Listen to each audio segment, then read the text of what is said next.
Hello everyone. आज हम लोग भागीदारी अधिनियम कंप्लीट कर देंगे। धारा 30 तक हमने पहले वीडियो में पढ़ा। आज हम लोगों का ये कंप्लीट हो जाएगा, जिसमें हम स्टार्ट कर रहे हैं भागीदारी अधिनियम धारा 32 से। पहले देखें धारा 32 क्या है। भागीदार का निवृत्त होना। निवृत्त होना मीन्स समाप्ति कह सकते हैं। कैसे भागीदार अपनी भागीदारी को समाप्त करता है, ये देखेंगे हम लोग धारा 32 में। देखें, पहले समझ लें। 1 नंबर पे हमने पढ़ाया, धारा 1 है भागीदार, जिसमें ए पॉइंट है अन्य सब भागीदारों की सम्मति से। दूसरी बात, भागीदारों के अभिव्यक्त करार के अनुसार। तीसरी और आखिरी बात, जहां की भागीदारी इच्छा अधीन है, वहां अन्य सब भागीदारों को अपने निवृत्त होने के आशय की लिखित सूचना द्वारा निवृत्त हो सकेगा। कहने का मतलब है, कोई भागीदार अगर बाहर जाना चाह रहा है, भागीदारी से अलग होना चाह रहा है, मुक्त होना चाह रहा है, तो वो इन 3 तरीकों से, या तो अन्य भागीदारों से सम्मति से, या फिर उनके अभिव्यक्त करार जो उन्होंने पहले करार कर रखा था उससे, या फिर इच्छाधीन भागीदारी होती है तो उसमें सारे भागीदार जो है लिखित सूचना देते हैं कि ठीक है भाई, इनको निकाल दिया जाए और बाकी हम सब लोग फर्म को चलाएंगे। तो इस तरह से धारा 32 कह रही है कि भागीदार को निवृत्त किया जा सकता है, हटाया जा सकता है इन 3 तरीकों से। उपधारा 2 बहुत इंपॉर्टेंट है। क्या कहती है? निवृत्त होने वाला भागीदार अपने निवर्तन से पहले किए गए फर्म के कार्यों के लिए किसी भी व्यक्ति के प्रति किसी दायित्व से ऐसे करार द्वारा जो ऐसे पर व्यक्ति और पुनर्गठित फर्म के भागीदारों के साथ उसने किया हो, उन्मोचित किया जा सकेगा।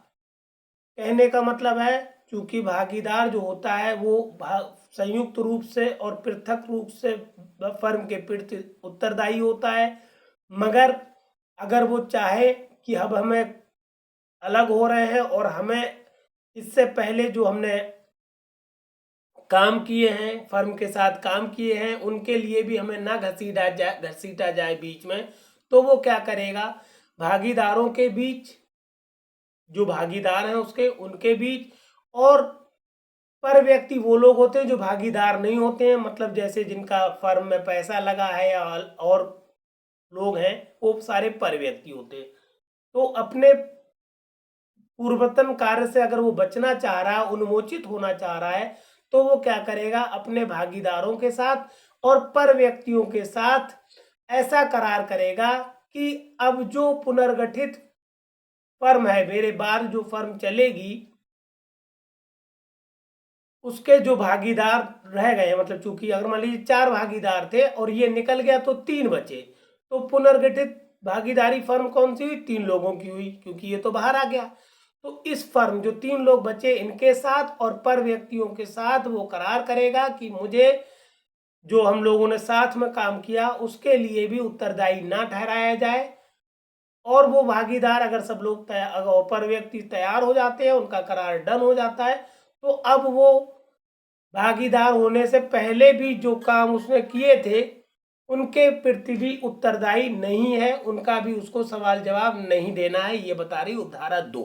ध्यान से समझ लीजिएगा कि पर व्यक्ति कौन लोग हैं, पुनर्गठित फर्म का क्या मतलब है, और उन्मोचित का क्या मतलब है।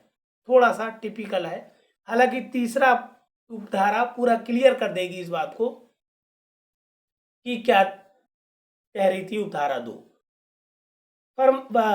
तीसरी उपधारा देखें, फर्म से किसी भागीदार के निवृत्त होने पर भी जब तक कि निवृत्त होने की लोक सूचना ना दे दी गई हो, वो और भागीदार उनमें से किसी के द्वारा भी किए गए कार्य के लिए जो निवर्तन के पहले किए जाने पर फर्म का कार्य होता है, पर व्यक्तियों के प्रति भागीदारों के तौर पर दायी बने रहते हैं। देखिए, अब बिल्कुल क्लियर समझ लीजिए इस पॉइंट को कि अगर मान लीजिए कोई भागीदार, अभी हमने बताया 2 पॉइंट में कि 4 भागीदार थे हम लोग और हम बाहर हो गए, तो बच्चे कितने, 3 भागीदार बचे।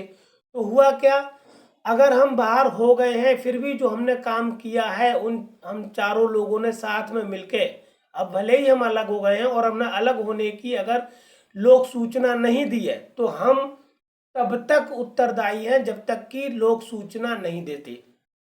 ठीक, ये बात क्लियर है।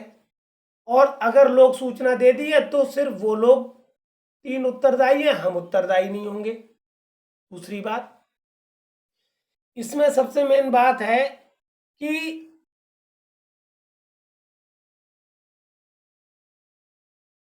अगर लोग सूचना दे दी गई तो बच जाएंगे, नहीं दी गई तो नहीं बचेंगे, हम भी उसके जिम्मेदार हैं। और सूचना कैसे दी जाएगी ये बता रही है उपधारा 4। उपधारा 3 के अधीन सूचनाएं निवृत्त होने वाले भागीदार द्वारा या पुनर्गठित फर्म के किसी भी भागीदार द्वारा दी जा सकेगी।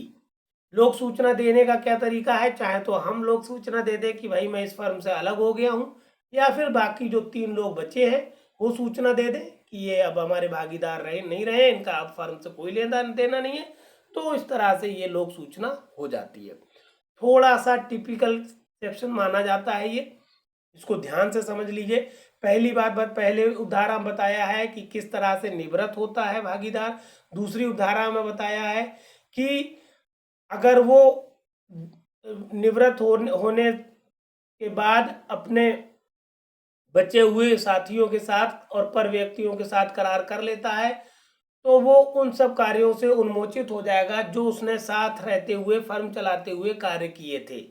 तीसरी और मेन पॉइंट ये था कि उपधारा फर्म से किसी कि अगर उसने जो भागीदार अलग हो गया है उसने लोक सूचना नहीं दी है तो भी जब तक कि वो लोक सूचना नहीं देता है तब तक भी वो निवृत्त होने के बाद भी अपने किए गए कार्यों के लिए उत्तरदायी है। इसका बाद का थोड़ा सा पॉइंट समझ ले, उनमें और वो दी गई हो वो और उनमें से किसी के द्वारा भी किए गए कार्यों के लिए जो निवर्तन के पहले किए जाने पर फर्म का, कहने का मतलब है चूंकि वो कोई काम करे या फर्म का कोई भागीदार करे तब भी वो पूरी तरह से दायी है, क्योंकि फर्म के कार्य के प्रति भी भागीदार उत्तरदायी होता है। तो चाहे वो स्वयं भागीदार द्वारा किया जाए या अन्य भागीदारों द्वारा कार्य किया जाए, उन सब के लिए वो उत्तरदायी होता है। ये हम लोग पहले भी पढ़ चुके हैं कि फर्म के प्रति प्रत्येक भागीदार उत्तरदायी है किए गए कार्यों के लिए। अब धारा 33 पे आ जाइए। 33 धारा क्या कर रही है, भागीदार का निष्कासन। कैसे निष्कासित कर दिया जाता है भागीदार, ये देख लें, बहुत इंपॉर्टेंट है। 2 लाइन की धारा है मगर बहुत ध्यान से समझिएगा, शुरू की 2 लाइनें बहुत इंपॉर्टेंट है इसकी। भागीदारों के बीच की संविदा द्वारा प्रदत्त शक्तियों के सद्भावपूर्वक प्रयोग में के सिवाय भागीदार फर्म में से भागीदारों की किसी भी बहुसंख्या द्वारा निष्कासित नहीं किया जा सकेगा। बहुत इंपॉर्टेंट है ये। देखिए, भागीदार को अगर किसी को आप बाहर निकालते हैं, निष्कासित करते हैं, तो पहली बात तो आप सब जो आपकी संविदा हुई थी आप भागीदारों के बीच में, वो लोग सद्भावना पूर्वक उन शक्तियों का प्रयोग करेंगे और सिर्फ बहुसंख्या का जब मत हो जाएगा कि हाँ इन्हें बाहर निकाल दिया जाए तभी निष्कासित कर सकते हैं, वरना नहीं कर सकते। उपधारा 2 अब सारी बात बता देगी। उपधारा 2 कहती है धारा 32 की उपधाराओं 2, 3 और 4 के उपबंध निष्कासित भागीदार को भी उसी प्रकार लागू होंगे मानो वो निवृत्त भागीदार हो। अगर लॉन्ग क्वेश्चन आ जाता है तो ये तो आप लिखेंगे ही, ये उपधारा लिखेंगे, फिर 32 की उपधारा 2, 3 और 4 भी लिख देंगे अगर लॉन्ग क्वेश्चन है तो, क्योंकि एज इट इज वही पॉइंट्स लगते हैं धारा 33 में जो उपधारा 32 में थे। एक पहले वाली उपधारा सिर्फ परिवर्तित है, बाकी सारी उपधाराएं सेम है। अब अगले पेज पे चले हम लोग।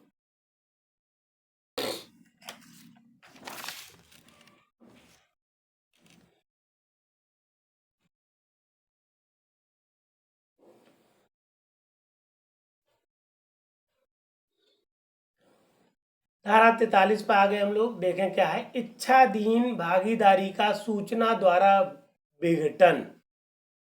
इच्छाधीन भागीदारी को हमने पहले भी पढ़ाया है आपको धारा 7 में। अगर लॉन्ग क्वेश्चन आता है तो पहले आप बताएंगे कि इच्छाधीन भागीदारी क्या होती है, फिर आप यहाँ से लिखेंगे कि उनका विघटन कैसे होता है। अक्सर क्वेश्चन दो ही पार्ट्स में आता है कि इच्छाधीन भागीदारी क्या है और इसका विघटन कैसे होता है। इसीलिए हमने इच्छाधीन भागीदारी आपको पहले वाले लेक्चर में बता दी, एक्सप्लेन कर दी, पढ़ा दी। अब यहाँ देखें विघटन के बारे में। पहली उतारा देखें, जहां की भागीदारी इच्छाधीन है वहां किसी भागीदार द्वारा फर्म का विघटन अन्य सब भागीदारों को फर्म विघटित करने के अपने आशय की लिखित सूचना दिए जाने द्वारा किया जा सकेगा। इच्छाधीन भागीदारी जो होगी वो लिखित सूचना कि हम लोग फर्म विघटित कर रहे हैं, इस आशय की लिखित सूचना द्वारा ही की जा सकती है, अन्यथा नहीं। दूसरी उपधारा क्या कर रही है, फर्म उस तारीख से जो उस सूचना में विघटन की तारीख दी हुई है, या यदि कोई तारीख नहीं दी हुई है तो उस तारीख से जिसको सूचना संसूचित की गई हो विघटित हो जाएगी या हो जाती है। कहने का क्या मतलब हुआ कि अगर पहले से इन लोगों ने तारीख नियत कर ली कि जो सूचना दी गई उसमें कह दिया गया कि इस तारीख को फर्म विघटित हो जाएगी। अगर कोई सूचना नहीं दी गई है तो जिस तारीख को आप लोग भागीदार लोग संसूचित करेंगे कि हम फर्म विघटित कर रहे हैं, तो उस संसूचना की तारीख को ही, वो संसूचित की गई तारीख को ही वो फर्म विघटित हो जाएगी। ये बात ध्यान रखिएगा, बहुत इंपॉर्टेंट है। फिर आप आ जाइए, धारा 45 क्या कह रही है। धारा 45 कहती है, विघटन के पश्चात किए गए भागीदारों के कार्यों के लिए दायित्व। क्या है, पहली उपधारा, फर्म का विघटन हो जाने पर भी जब तक विघटन की लोक सूचना ना दे दी जाए, भागीदार उनमें से किसी के द्वारा किए गए किसी ऐसे कार्य के लिए जो विघटन से पहले किया जाने पर फर्म का कार्य होता, पर व्यक्तियों के प्रति भागीदार के नाते दायी बने रहेंगे। ये बात हम लोग पहले भी डिस्कस कर चुके हैं कि क्या है, फर्म विघटित कर दी गई हो, फर्म विघटित हो गई है, मगर फर्म के उसमें हम लोग ने पढ़ा था कि भागीदार बाहर निकल गया है तो भागीदार दायी था। इसमें चूंकि आपने फर्म पूरी विघटित कर दी और विघटन करने के बाद भी आपने लोक सूचना नहीं दी है, तो भी आप जो फर्म चला रहे थे, तो जिस तरह से आप फर्म चला रहे थे उस वक्त उत्तरदायी थे, उसी प्रकार से अब भी उत्तरदायी हैं। भले ही आपकी फर्म विघटित हो गई हो, वो अभी भी उत्तरदायी रहेंगे, क्योंकि आपने फर्म विघटित करने की लोक सूचना नहीं दी है। ये बहुत इंपॉर्टेंट बात है। अब इसका परंतु समझ ले, परंतु से प्रश्न बनता है खटाक से, और यहाँ इस धारा तक आपको आना है। परंतु कहता है, परंतु जो भागीदार मर जाता है या दिवालिया न्याय निर्णीत कर दिया जाता है, या जो भागीदार फर्म से निवृत्त हो जाता है, उसकी संपदा उसके भागीदार न रहने की तारीख के पश्चात किए गए कार्यों के लिए इस धारा के अधीन दायी ना होगी। ठीक, अब इन मामलों में आपको लोक सूचना नहीं देना है कि अगर भागीदार मर जाए या दिवालिया न्याय निर्णीत कर दिया जाए या फर्म से निवृत्त हो गया है तो उसकी संपदा, ठीक, अब जो है भागीदार ना रहने की तारीख से जो आप बचे हुए फर्म के लोग हैं, वो जो काम करते हैं, उसकी संपदा अब उन कार्यों के लिए उत्तरदायी नहीं है। उपधारा 2 देख ले, बहुत इंपॉर्टेंट छोटा सा पॉइंट। उपधारा के अधीन सूचनाएं किसी भी भागीदार द्वारा दी जा सकेंगी। ये बात हम पढ़ चुके हैं, हमने लास्ट में आपको चैनल दे दिया @law classes by Feroz sir, direct आप सर्च कर सकते हैं यूट्यूब पे। या फिर अब हमने एक, क्योंकि एग्जाम आपका करीब आ रहा है, एक कैंपेन चला दी है, जिसकी वजह से आप सब लोग हमारे साथ मिल के हमसे कम्युनिकेट कर सके, क्योंकि हो सकता है मैटर ऐसे ना समझ में आ रहा हो आपको। तो एक ग्रुप बना दिया है हमने आप लोगों के लिए इस नंबर पर 9450770672। इस नंबर पर एक व्हाट्सएप ग्रुप बना दिया है, जिसकी फीस भी रखी है 500 रुपये। हालांकि ये ओपन फीस 1000 रुपये है। सिर्फ यूट्यूब से जो लोग हमारे पास आ रहे हैं उनकी फीस 500 है, वरना इसकी फीस 1000 रुपये है। तो ये 500 फीस जमा करके आप लोग हमारे साथ डिस्कस कर सकेंगे, टॉपिक समझ सकेंगे, और जो भी क्यूरीज हैं वो डायरेक्ट हम सॉल्व कराएंगे आपकी। उसके अलावा आंसर राइटिंग हम लिखवाना बताएंगे आपको, आपके लिखे हुए आंसर्स को चेक करेंगे। उसके अलावा प्लीडिंग और जजमेंट राइटिंग वगैरह सब कुछ डिस्कस करेंगे। अगर आप हमारे साथ ग्रुप में जुड़ते हैं तो ये आपको बहुत सारे फायदे हैं। इसलिए आप कोशिश करिए, ग्रुप में जुड़िए। दूसरी चीज़, नहीं जुड़ना चाहते हैं तो पढ़ाई जारी रखिए और सारे लोगों को शेयर करिए, और इस चैनल को हमारे सब्सक्राइब ज़रूर करते चलिए। आगे बढ़े हम लोग। बीच की धाराएं बहुत ज़्यादा इंपॉर्टेंट नहीं थी, अब हम लोग डायरेक्ट आ गए हैं धारा 64 पर। पूछी जाती है बहुत ज़्यादा। भागीदारी अधिनियम की धारा 64 क्या करे? भूलों का परिशोधन मीन संशोधन। कैसे होता है भूलों का परिशोधन, ये बताते हैं हम आपको। धारा 1 देखें। रजिस्ट्रार होता है, आप समझ रहे होंगे, रजिस्ट्रार को ये शक्ति हर समय होगी कि फर्मों के रजिस्टर में की किसी प्रविष्टि को जो किसी भी फर्म से संबंधित हो, इस अध्याय के अधीन फाइल की गई उस फर्म संबंधी दस्तावेजों के अनुरूप बनाने के लिए किसी भूल का परिशोधन करे।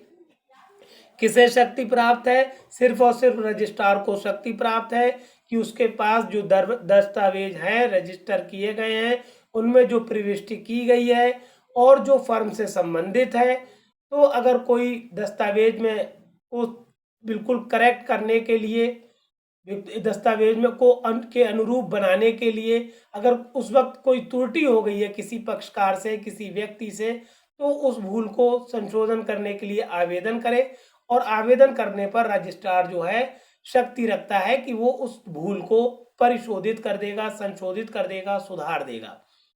धारा 2 देख लें। उन सब पक्षकारों के आवेदन पर जिन्होंने इस अध्याय के अधीन फाइल की गई फर्मों संबंधी किसी दस्तावेज को हस्ताक्षरित किया है, रजिस्ट्रार ऐसी किसी भी भूल का परिशोधन कर सकेगा जो ऐसे दस्तावेज में या फर्म के रजिस्टर में किए गए उसके अभिलेख या टिप्पणी में हो।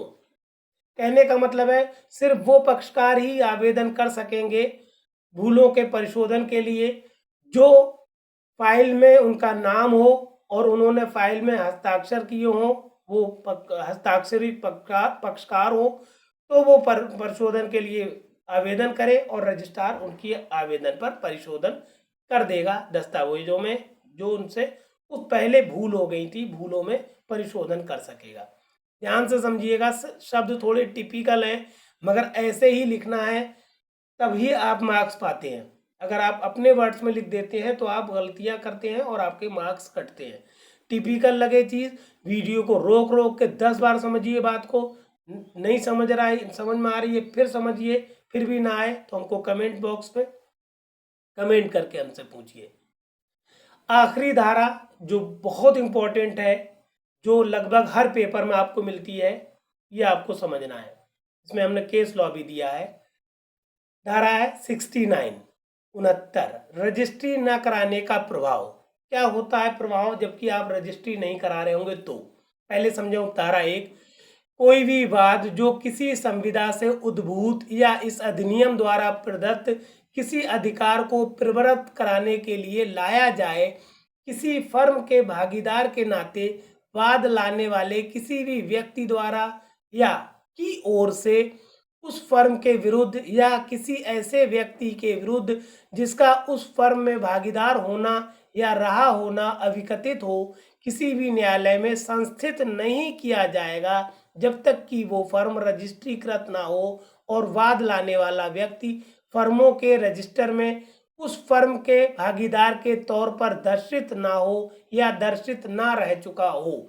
कहने का मतलब समझ लीजिए, हमने बताया था कि जैसे मान लीजिए हम सहित 4 लोग एक फर्म में भागीदार हैं और हमारी फर्म अगर रजिस्टर नहीं है, फर्म को हमने रजिस्टर नहीं कराया है, तो अगर हम वाद लाना चाहें किसके विरुद्ध, उस फर्म के विरुद्ध लाना चाहें अपने भागीदार होने के नाते, या फर्म हमारे बाकी 3 साथी हैं उन लोगों के साथ उनके खिलाफ लाना चाहें, तो हमारा वाद संस्थित नहीं होगा क्योंकि हमारी फर्म रजिस्टर नहीं है।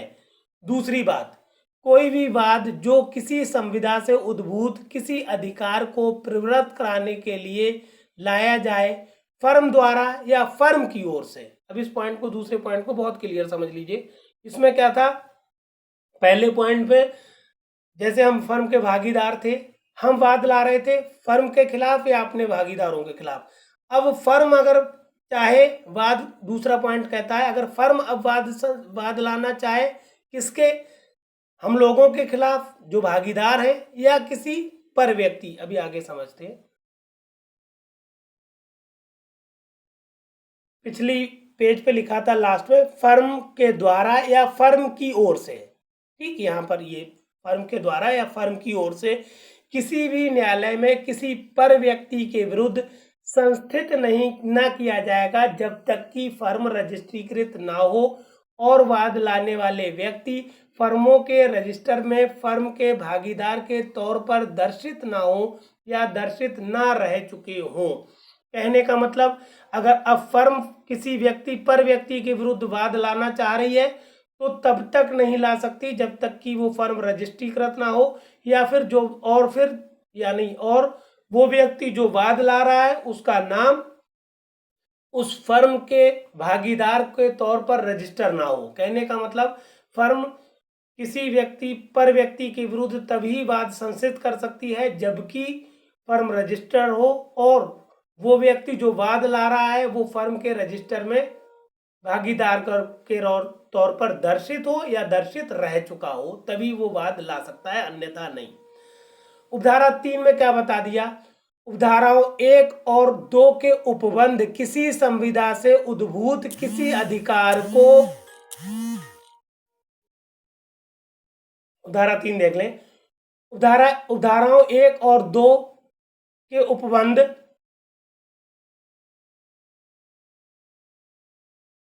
किसी भी संविदा से उद्भूत किसी अधिकार को प्रवृत्त मीन्स होता है इन्फोर्सेबल कराने के लिए लाए जाने वाले मुजराई के दावे या अन्य कार्रवाइयों को भी लागू होंगे किंतु निम्नलिखित पर प्रभाव न डालेंगे। ठीक, उपधारा 1 और 2 जो है सारी कार्रवाइयां चाहे वो मुजराई के दावे हो या और कोई कार्रवाई हो सब पे लगेंगे, मगर कहाँ नहीं लगेंगे, 2 पर प्रभाव नहीं डालेंगे। किन पर प्रभाव नहीं डालेंगे का पॉइंट में बताया गया है, किसी फर्म के विघटन के लिए या किसी विघटित फर्म का लेखा लेने के लिए वाद लाने के किसी अधिकार के या किसी विघटित फर्म की संपत्ति प्राप्त करने के किसी भी अधिकार या शक्ति के परिवर्तन पर। कहने का मतलब है ये बातें लागू नहीं होंगी जब आप फर्म को विघटित करने के लिए या फिर विघटित फर्म का लेखा लेने के लिए वाद ला रहे हैं या किसी विघटित फर्म की संपत्ति प्राप्त करने के लिए का आपको अधिकार है और उस शक्ति का आप प्रयोग कर रहे हैं, तो ये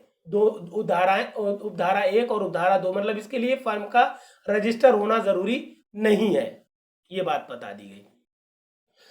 दूसरी बात में बताया गया किसी दिवालिया भागीदार की संपत्ति को प्राप्त करने की किसी भी शासकीय आदेश या न्यायालय के अधीन शक्तियां। कहने का मतलब है अगर कोई दिवालिया भागीदार है और उसकी संपत्ति को प्राप्त करना चाह रहा है, कौन, या तो कोई शासकीय आदेश है उसके लिए, कोई अधिकारी चाह रहा है उसकी संपत्ति को मतलब प्राप्त करना, या फिर न्यायालय का आदेश है, तो वहां पर फर्म का रजिस्टर होना जरूरी नहीं है। मतलब ये उपधारा 1 और 2 नहीं लगेंगे, मतलब फर्म का रजिस्टर होना जरूरी नहीं है इन 2 कामों के लिए।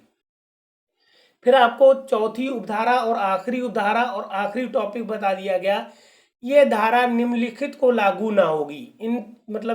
इन 2 बातों पर लागू होती ही नहीं है।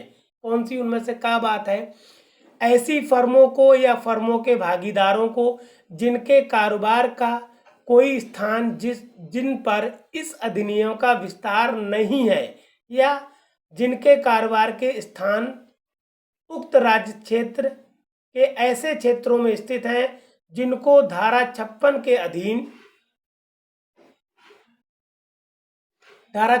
अधीन की गई अधिसूचना के कारण ये अध्याय लागू नहीं है। कहने का मतलब ये है, ये धारा 4 बता रही कि धारा वहां लागू नहीं होगी जहां पर जिस क्षेत्र में ये फर्म चल रही है उस क्षेत्र पर इस अधिनियम का विस्तार नहीं है, या फिर धारा 56 ये कहती है कि अधिसूचना द्वारा राज्य सरकार छूट दे सकती है कि आपको फर्म रजिस्टर कराना जरूरी नहीं है। तो अगर धारा 56 के अनुसार आपको छूट मिल चुकी है कि आप फर्म को रजिस्टर ना कराएं तब भी काम चल जाएगा, तो वहां पर यह धारा लागू नहीं होगी। ठीक, फिर आखिरी बात बता दी गई, मूल्य में 100 रुपए से अधिक के किसी भी वाद या मुजराई के दावे को, क्या कह दिया, अगर कहीं पर जो विवाद चल रहा है जिसके लिए आपको आवेदन लाना है, जिसके लिए आपको वाद लाना है, उस संपत्ति का मूल्य सिर्फ 100 रुपए हो या उससे कम हो, 100 रुपए से अनधिक, 100 रुपए से कम हो, या कोई ऐसा मुजराई का दावा हो, वहां पर यह धारा नहीं लगेगी। मतलब फर्म का रजिस्टर किया जाना जरूरी नहीं है, बिना रजिस्टर्ड फर्म के भी आप वाद ला सकते हैं। इसमें एक बहुत ही इंपॉर्टेंट निर्णय है जो आप जरूर याद रखें। निर्णय क्या है, CIT बनाम Jayalakshmi rice and oil mills AIR 2000 supreme court का केस है। ये बहुत इंपॉर्टेंट केस था, देख लें हम किस केस को। तो क्या था ये निर्णय, CIT बनाम Jayalakshmi rice and oil mills AIR 2000 supreme court का केस है ये। इसमें हमने बहुत शॉर्ट में लिख दिया, अगर आप एक लाइन भी इसकी याद रखेंगे तो पूरा जजमेंट आप लिख पाएंगे। वाद दायर करने की तिथि पर फर्म को रजिस्ट्रीकृत हो जाना चाहिए। क्या लाइन लिखी है, वाद दायर करने की तिथि पर फर्म को रजिस्ट्रीकृत हो जाना चाहिए। इसमें विवाद ये हुआ था, जब ये वाद लाया गया था तो फर्म रजिस्ट्रीकृत नहीं थी, बाद में इन लोगों ने फर्म रजिस्ट्रीकृत करा ली, तो ये लोग बोले कि हमारी फर्म रजिस्ट्रीकृत है। तो सुप्रीम कोर्ट ने कहा कि जब आप वाद लाए थे तो आपकी फर्म रजिस्ट्रीकृत नहीं थी, इसका मतलब आपको लाभ रजिस्ट्रीकरण का नहीं मिलेगा। अब चूंकि आपने अपनी फर्म को रजिस्ट्रीकृत करा लिया है तो आप दूसरा वाद लाइए कि आपकी फर्म रजिस्ट्रीकृत है और आपको अब अनुतोष मिलना चाहिए जो आप चाह रहे हैं। तो कहने का मतलब हुआ, अगर कोई व्यक्ति पहले फर्म रजिस्टर उसकी ना हो, बाद में करा ले और विवाद चलता रहे, तब भी उसको रजिस्टर्ड फर्म का फायदा नहीं मिलेगा। हाँ, ये फायदा मिल जाएगा कि वो अब दूसरा वाद लाए कि हमारी फर्म इस तारीख से रजिस्टर है और अब हम ये वाद ला रहे हैं, तो कोर्ट आपको रिलीफ देगा।